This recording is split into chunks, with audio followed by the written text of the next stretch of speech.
In 1980, I was a rough and ready kind of a guy. I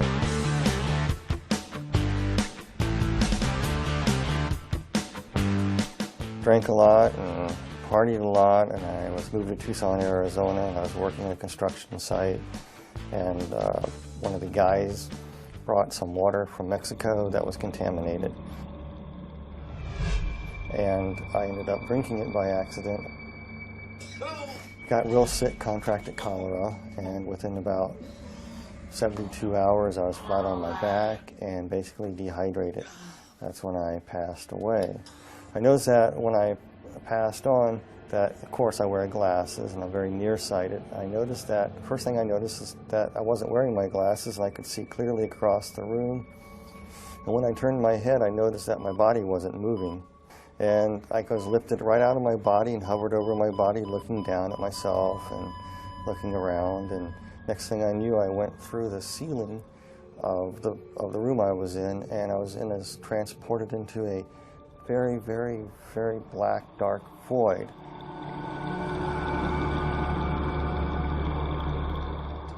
I could hear like somebody speaking to me, like telepathy.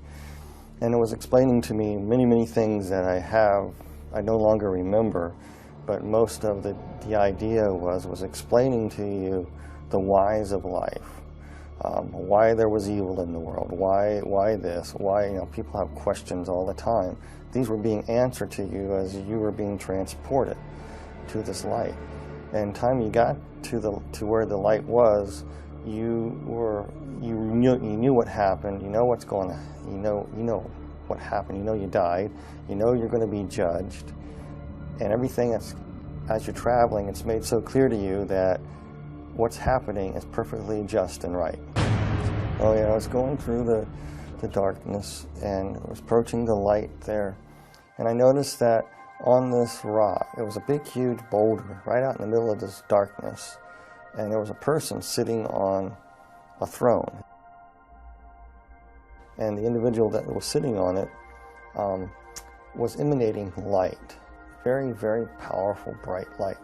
And there was a love and compassion too, but also a firmness and fairness emanating from this person. And I'm going, who is this? And the basic question that was coming to me through this thought was, look what you have done with God's gift. That was actually Jesus was speaking this to me. He said, if I let you into heaven with what you know now, that I'm just, right, perfect, you would misuse that and keep sin alive in heaven. You can't come in. He told me it was granted to me to see a land unknown that's best forgotten, but will not be left unseen. That was it. And then he took out all these keys out of his robe, just pulled them out. And as he pulled them out, you could see the scar where the nails were kind of like in the wrist area, and it kind of pulled the bones apart. It's kind of traumatic looking. And he had these keys, and the keys were odd shapes and design. And he walked over to a place, and he stuck this key into this, looked like a gate. And a door opened. Then the veil came over, and it was dark again. I couldn't see it. All I could see was the Lord. And I was being moved toward this door, and I went through that door into a void. I mean, a tornado vortex. It was just going round and round. It was a tunnel, spinning horrendously around, just roaring and roaring and spinning and spinning and spinning.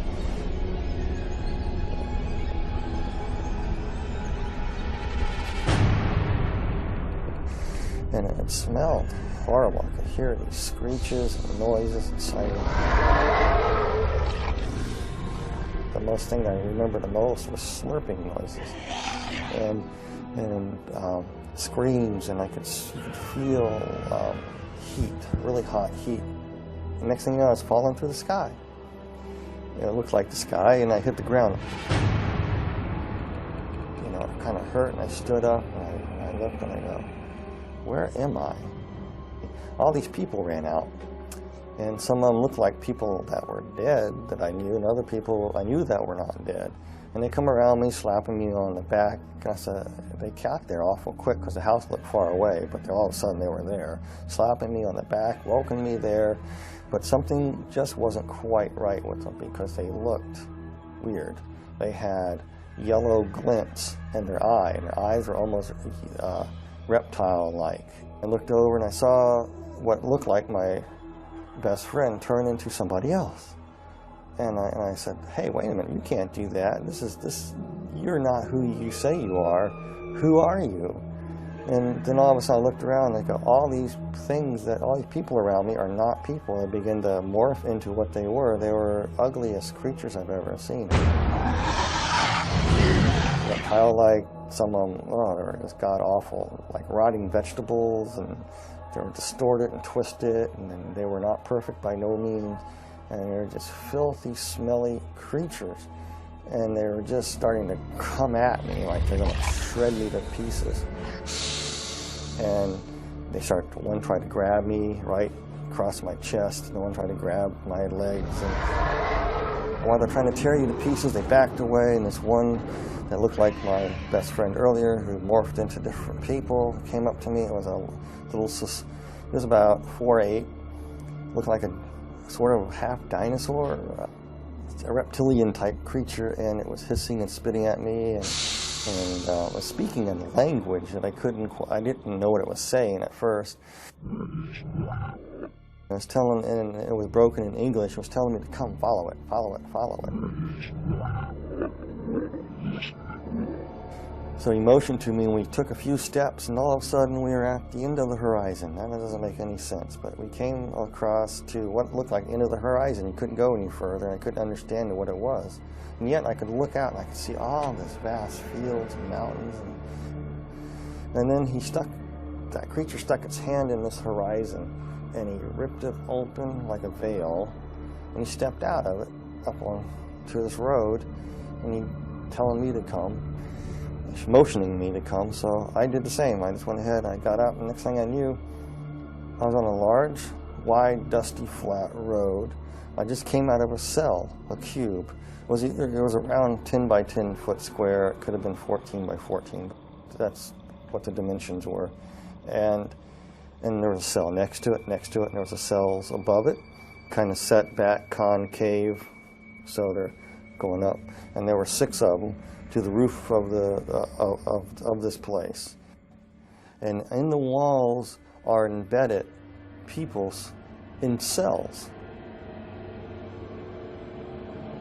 And he pointed to another cube, and in this cube I was looking at, there were people inside these cubes. Some were vacant, some people waiting for people to arrive like I did. There's this person in there, and I was just looking at them, and then it was showing me another person. Each person that was in their cube was like they were reliving parts of their life all over again, but and not in a very pleasant way. It's like a living nightmare. And as we were walking along, I realized that hell is just an enormous big place, and there's many other parts to hell that I did not see. I just saw this place called the pit. And so it says, it's been granted to thee, follow me out to the middle of the road. So we walked out in the middle of the road, and all these demons and creatures running around, and I saw all these people in various stages of torment. And some of these demon creatures inside these cubes were going in at will.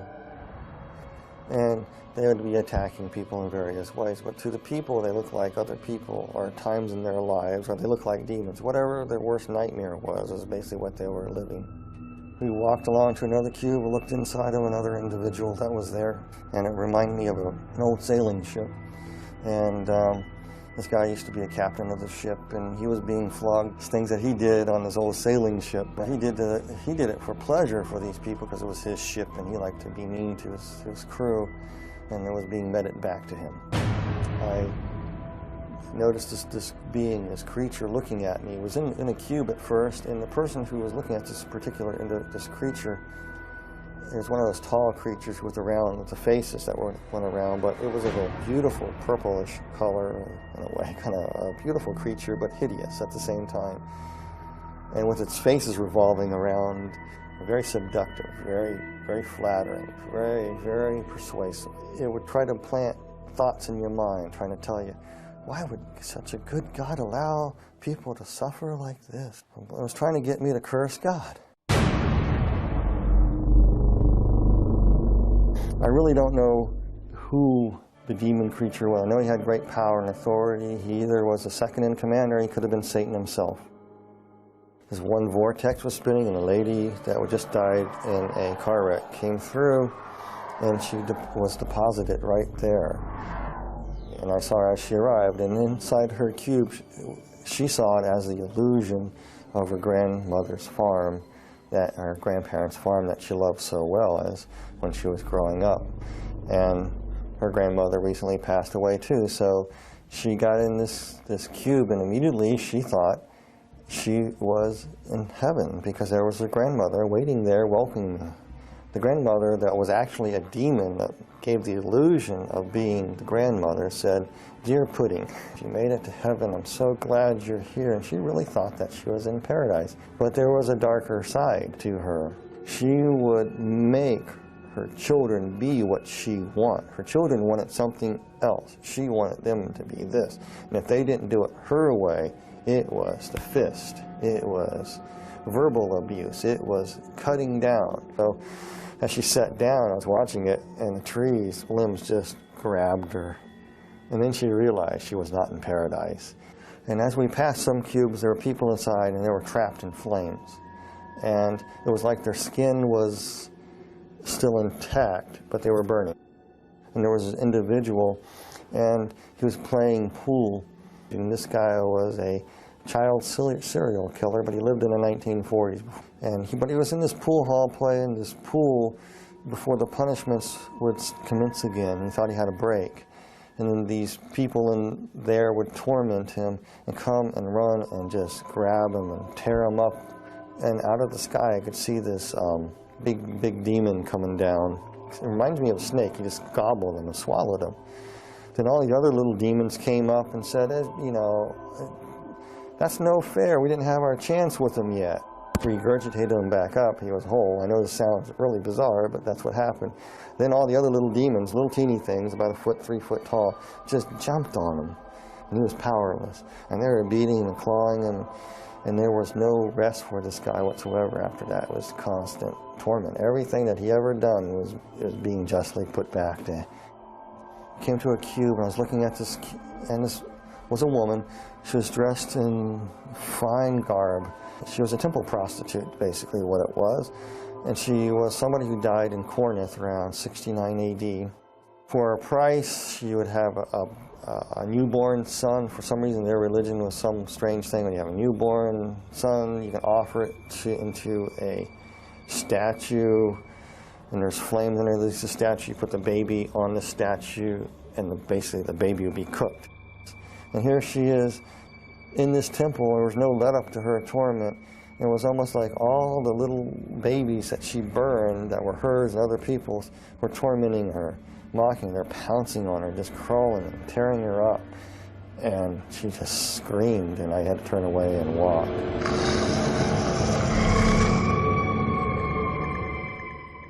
There was an individual that she practiced the black dark craft. She was a witch. I just knew that she was a witch, but she died many hundreds of years ago. But she was trapped in a coffin, scratching, trying to get out. She couldn't get out. She was in that position for years and years and years and years, hundreds of years. And then finally, when she got it open, all the demons would pounce on her. And I walked on to another cube. We looked in this other cube on this row, and there was another lady. And she believed that Mother Earth could save her, and that if she honored the trees and the rocks, and she was into this nature thing, and part of their religious practice that she would practice would be getting out in the fields and dancing around a fire with a bunch of other people doing the same. The people that she thought that she was with were actually demons, and they would come up to her and say, "You did this." They pick up a stone. You say, "The stone will save you here," and they smacked her with it. So she was standing there, and the demons reached down there and reached in her mouth, ripped out her tongue and part of her thing. Says, "You talk bad? Oh, the stones are not going to save you. Nobody can save you." Then they ripped off her, just actually took her skin and just peeled it off. It was really slow and agonizing to shreds. It had nothing to do with skeletons. Then they took the bones and broke the bones. And she felt everything. Then her body would come back together. The flesh would come back together, and she'd be whole again, and it would start all over again. A different scene would happen. And some of the cruelest people on earth were in these. You know, some people, I don't like to say names of people or anything like that, but I will, you know, this one particular individual is definitely there, and everybody knows who it is. It's Adolf Hitler. Hitler was sitting in a cube. The cube was open, and it was just burning flames. He's just sitting there burning. And his flesh wasn't burning, and he had this hideous look on his face. And he was, as he was burning, the flesh would be rotting, and he was feeling every bit of it. It was almost like every oven of the gas, of the concentration camps, all the tortures that went on there were being meted back to him in one intense flaming bit of stoked up white hot heat that would rot his flesh away at the same time, make him ashes, come back. He was just being tormented like that. He was just, I remember having a weird look on his eyes. It was just angry, vicious anger. When we return, Bryan Melvin tells how for a moment he thought he may be trapped in hell for all eternity. We were walking in another segment of hell near the back recesses of the wall, another segment of the deep dark pit. And we're coming to this one pit there was one place, and the cube was open, and inside there this demon was trying to get me to go inside this cube in what looked like a dentist chair. I'm not afraid of dentists at all, but this thing looked like a dentist chair to me, with all these hideous creatures in there trying to say, this is where you are going. And they want you in this cube here. And they were trying to get me in there. And I didn't want to go. And this part is very hard for me. Because you got to understand, you are so scared. And this whole time you're there, you're just saying, Jesus Christ, Jesus Christ, Jesus Christ. By that time, I was probably saying Jesus Christ so fast, Jesus Christ so fast, that it was a blur. That's all I can say. They wanted me in this cube, and I was scared. I didn't want to go in this thing. And like I said, throughout the whole time, you felt a connection with somebody from above, the Lord.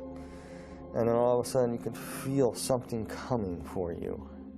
I was so petrified, I couldn't distinguish what it was. You could feel the footsteps walking behind you, and the ground thundering.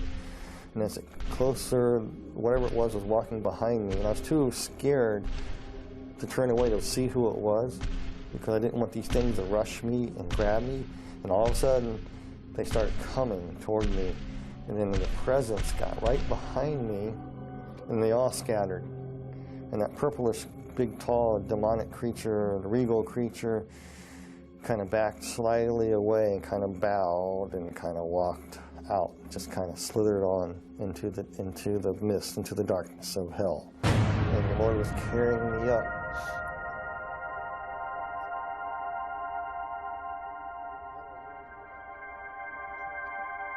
And I think who it was Jesus. He picked me up. This part I remember though so clearly. He just picked me up in his arms, and I could see where they crucified him. As he's holding me, his bones are pulled apart.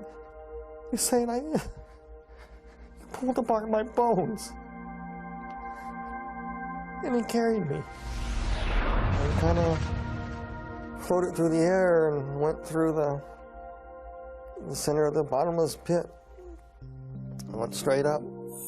I remember bits and pieces of being taken to a hospital and waking up in a hospital room, and nurses poking me. And when I woke up out of this thing trying to breathe, I grabbed the doctor and said, I'm not in a cube, am I? I better not be in a cube. And the doctor says, no, you're in a hospital. And I was no longer an atheist. There was a God, there is a heaven, and there is a hell.